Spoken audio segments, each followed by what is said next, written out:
সাহাবীদের মধ্যে এক মুষ্টির পরে বুখারীর হাদিসে এক মুষ্টির পরে অতিরিক্ত অংশ কাটার বিষয়টা সাব্যস্ত আছে। এর আগে এক মুষ্টির আগে সাহাবীদের কারো কাছ থেকে নবী সাল্লাল্লাহু আলাইহি ওয়াসাল্লাম থেকে কোনো হাদিসে দাড়ি কাটা ছাটার কোনো প্রমাণ নাই। এজন্য সারা বিশ্বের প্রায় সব উলামায়ে ইকরাম একমত যে দাড়ি লম্বা করা ওয়াজিব। কিছু ইখতিলাফ আছে, আরবের কিছু আলেমদের ভিন্ন মত আছে। বেশিরভাগ আলেমদের মতে হলো দাড়ি লম্বা করা কি ওয়াজিব।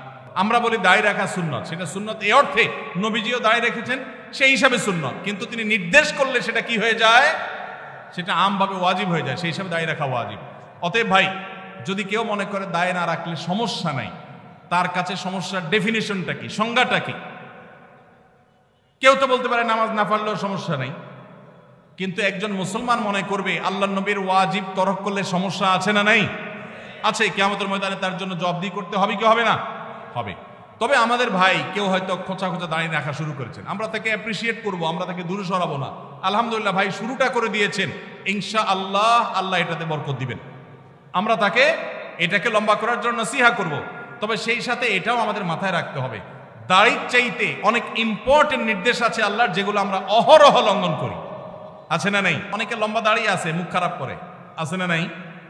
বাংলা একটা প্রবাদ আছে, হাজী সাহেবের মুখ খারাপ। কি বলে? হাজী সাহেবের মুখ খারাপ। এই লম্বা দাড়ি নিয়ে মুখ খারাপ করে কি করে না?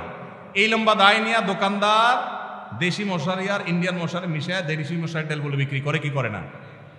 তাহলে দাড়ি আছে, তিনি ওয়াজিব আমল করেছেন, সবও পাবেন, কিন্তু যেই কাজটা করছেন ওইটা দাড়ি রেখে যে সব পাচ্ছেন তার চেয়ে অনেক বেশি ক্ষতি তিনি করছেন ওই কাজটা করে। ঠিক না ভাই? ঠিক। এজন্য আমাদের পরিপূর্ণভাবে দ্বীনে প্রবেশ করতে হবে।